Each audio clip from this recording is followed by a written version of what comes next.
So for this camp, in any given day, Ryan wakes up and he runs like Forrest Gump. And he doesn't have to, but he does. I've ran without a t-shirt, and I don't know how long. I forgot how easy it was without a sauna suit. 8 miles to start each day. Sometimes more. Never less. I start off my day with running because it helps me with my mentality and just helps me think about things. It's really good for my mental health as well. I need to cut weight, so running is the best form of cutting weight for me. How many miles was that, Ryan? 8 miles, baby. You know what sort of pace you got? No. But it was fast. But it was damn fast. How you feel? Amazing.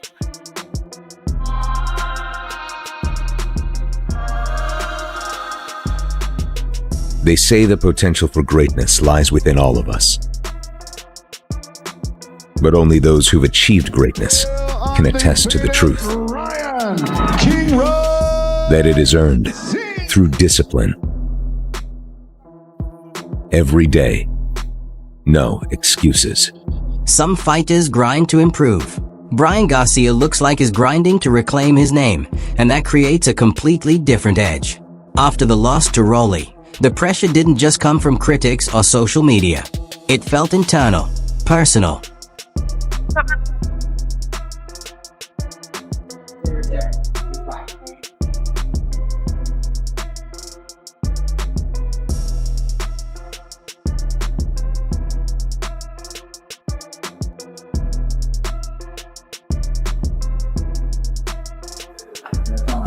All right, Rhino.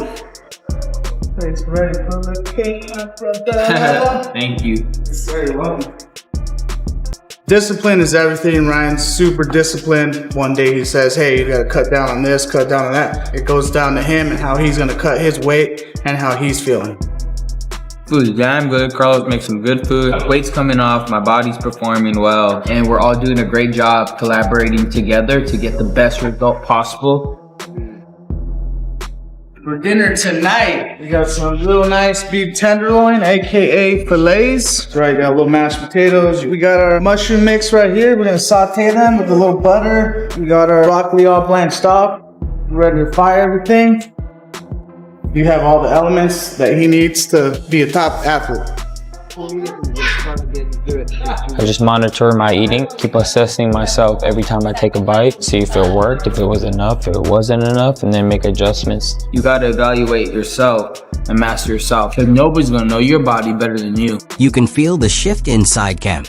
There's no outside noise, no distractions pulling focus. Just hard work and Henry Garcia watching closely, reading everything. Being back under his father's guidance changes the dynamic. There's no comfort zone, no blind encouragement. If Ryan shortens his shots, Henry catches it immediately. If his energy dips for even a second, it doesn't go unnoticed. I'm training Sean, and with Ryan, of course, I'm the assistant trainer, co-trainer. But, you know, again, I'm their dad, so it doesn't matter. I mean, you know. The vibes are amazing, baby. For Ryan, the truth is it doesn't matter because he's too disciplined to let the weight or the next day weigh-in be a problem for him. You think it's just a working out thing, but it's more of a mental battle. And Ryan's so accustomed to it at this point that I truly don't believe it's going to affect him in any way. He just has a mission and he knows what he needs to accomplish. It's pretty much the same process, getting down to 140 and then understanding when you got to make that final cut. You don't want to do it too early because it's tough living in dehydration. That's why you have to pay attention to every moment, how much water intake, just so you can balance and make things a little bit more easier for yourself. That kind of environment reshapes a fighter. Since the Devin Haney bout, there's been a noticeable shift, not an emotional explosion, more like a system reboot. This version feels closer to the young prospect who used to fire that left hook with bad intentions. The difference now? He's more composed. The speed is still there. The flash is still there. But nothing feels hurried. The movements are measured, controlled, and deliberate.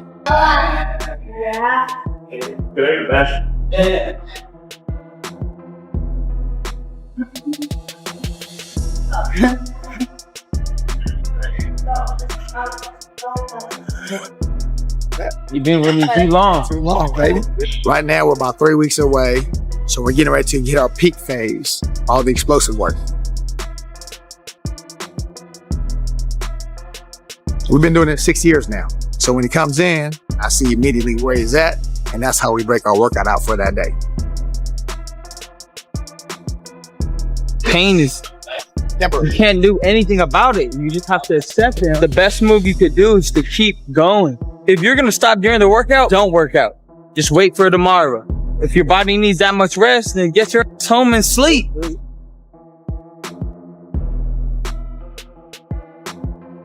Everybody always wants to cut 5 to 10 pounds the last week of the fight, but during that week, you lose your strength. We ain't losing no strength. We doing this the right way. He's eating right. He has the nutrition on point. We're doing the strength and conditioning on point. We're way ahead of schedule. We're ready to fight right now if we needed to, and we still got 3 weeks left. That's the crazy part. Keeping the focus, we're keeping it strong, we're keeping it powerful, we're keeping it explosive. Man, we're just excited for this fight. The energy in camp has shifted. It's no longer watch me. It's trust me. And against Mario Barrios, that mindset is crucial because Barrios isn't built for highlight clips. He's a puzzle that demands patience and precision. Ryan understands that another misstep could flip the narrative against him fast. So the focus has changed. Discipline over drama. Fewer distractions, more rounds in the gym.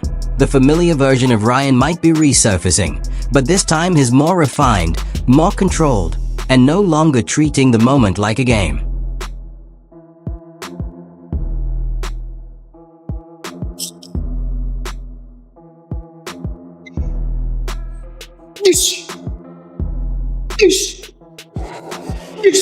This is where the hard work is done, so I don't mind it. Man, I'm used to it. Yeah. You know, like Muhammad Ali said, you know, you hate training, but you suffer so you can live the rest of your life as a champ. So that's why I think every time when I'm tired or anything, I'm just like, let's suffer, come on. Oh, it's good pain. Makes you grow. But I don't really get tired though. And if Ryan's camp carries the tone of redemption, then across town it feels calculated, almost amused. Mario Barrios isn't chasing a storyline.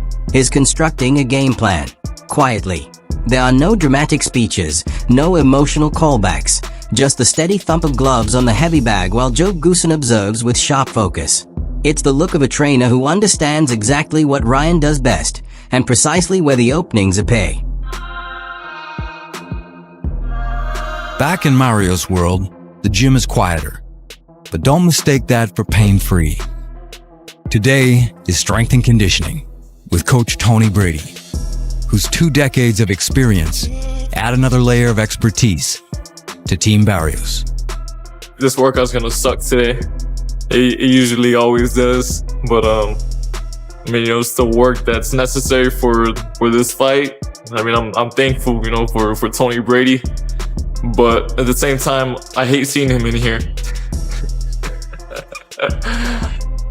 Yeah, Joe Goosen, the same mind that once helped shape Ryan's style, is now designing the plan to take him apart. That's not personal. That strategy with memory Barrios has already walked through serious fire. Gervonta Davis tested his durability. Manny Pacquiao tested his composure. Fights like that don't leave you fragile. They refine you. They sharpen your timing, your patience, your awareness. You don't come out of those battles softer. You come out measured, calibrated. Barrios may not be backed by a money team, but his trainer, Hall of Fame tactician Virgil Hunter, helped Andre Ward, Amir Khan, Abner Mares, and others reach stardom, and will bring an edge in experience. Mario, he's the type of kid that you enjoy coming to the gym for. He understands the importance of coming out and doing a full camp to give himself an opportunity to get in great shape and also to be able to work on some things. You'll make contact with the girls, okay? That's a tribute to his dedication and desire. You hard to count on the speed. It's a game plan simple to win. He may not be the quickest or the most eye-catching fighter in the gym, but his toughness has a way of dismantling game plans. And here's the hard reality. Barrios doesn't have to be spectacular. He just has to be consistent. If Ryan looks to settle into a rhythm, Barrios is there to disrupt it. If Ryan tries to operate at distance, Barrios steps forward and closes the gap. This camp isn't fueled by hype or emotion. It's built on experience. And Goosen hasn't forgotten a single detail. I go with my fighter, I look to win, and I predict victory. I'm gonna do whatever it takes come June 26th to make sure that he isn't successful.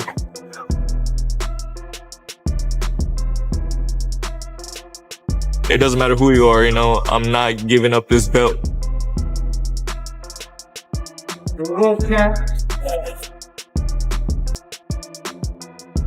Mario Barrios can fight a little bit, fight off the back foot a little bit. You know, he can do a little bit of everything. Counter punch, you know, slip counters, blocking shoots, catching shoots. Like he got a bag. He does. He's average in every single department. Got a really good jab, a hell of a right hand, man. That right hand is gonna be money for him in this fight. I would also say the left hook, to be honest with you. I think one of the most ironic things about Ryan Garcia is you never want to hook with a hook. Barrios does have some pop on his shots, and he has some counter-punching ability where I think he can hurt Ryan Garcia. Do I see this fight going a distance? I don't think this fight's going to go to distance. I think there's going to be a knockout in this fight. It's either going to be Ryan Garcia catching him as he's coming in, or vice versa. You know, you're going to have Barrios catching Ryan Garcia as he comes in, or even if he exits. Turning back and finds a way to, you know, make sure the gap ain't too far out. You know, so this is what pisses me off about Gervonta Davis. I was just thinking about this. Gervonta Davis has beaten Ryan Garcia, he's beaten Mario Barrios, and he's beaten Rolly Romero. And the dude can't keep his act together long enough to become an all-time great or one of the greats of this generation in the sport. I think the dude is so skilled, but he's such a up, dude. He's one of those guys that's gonna come to fight, you know, and we're gonna have a great one on our hands. So he just seemed like the right person. To a Conor Ben fight, you got to get through this one. And for Mario Barrios, he's had, like, the resume is phenomenal.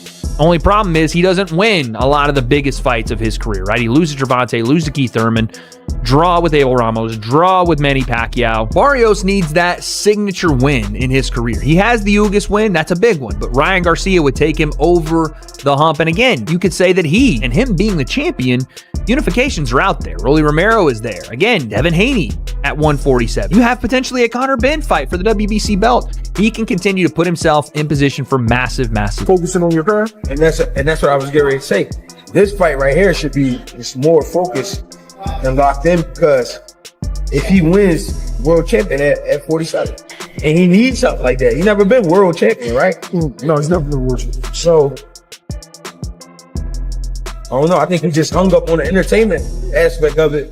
And you know, he is where he is. Like, I don't know. I really don't understand it, but I guess he's reached that point where it's hard to tell him. It's hard to tell him because he made so much money, and you know, he is a superstar. You know what I mean? All he gotta do is comb his hair to the side, clean his face up, and he look like an innocent kid again.